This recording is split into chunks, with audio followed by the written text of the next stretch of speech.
सोलापूर शहर परिसरातील मुंजरीन जेलर हे नुकतेच न्यायाधीश परीक्षेत उत्तीर्ण झाल्याबद्दल यासिर बागवान मित्र परिवाराच्या वतीने मुंजरीन जेलर यांना व त्यांचे सिनियर वकील यांचा पुष्पहार अर्पण करून त्यांचा सन्मान करण्यात आला। यावेळी माजी नगरसेवक अमर पुधाले, यासिर बागवान, ॲडव्होकेट इनामदार, ॲडव्होकेट मनियार, संजय गवळी, शहनवाज शेख यांची उपस्थिती होती।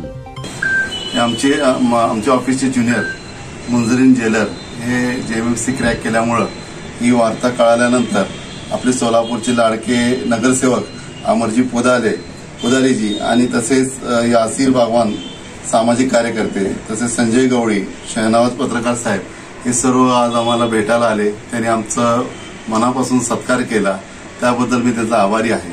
मुंजरीन जेलर बद्दल सांगायचं म्हणलं तर त्याने मागील 4 ते 5 वर्षापासून हे JMFC होण्यासाठी अतोनात प्रयत्न केला। त्याने अहोरात्र कष्ट केलं आणि त्याचाच एक फळ म्हणून की 3ऱ्या अटेम्प्टमध्ये ते JMFC क्रॅक झाले। आणि मला वाटतं रँक मध्ये जर बघितलं तर किती रँक आला, 39 त्यांचा रँक पूर्ण महाराष्ट्रामध्ये आलेला आहे। आणि त्याचं हे अचिव्हमेंट बद्दल तुम्ही जे काही येऊन आमच्या ऑफिसमध्ये येऊन इथं सत्कार केलेला आहे, मी आपलं ऋणी आहे। आणि अशीच आपली शुभेच्छा आमच्या पार्टीशी असावं एवढी मी ईश्वरचरणी प्रार्थना करतो। धन्यवाद। ताज्या बातम्या पाहण्यासाठी प्राईम महाराष्ट्र न्यूज चॅनलला सबस्क्राईब करा।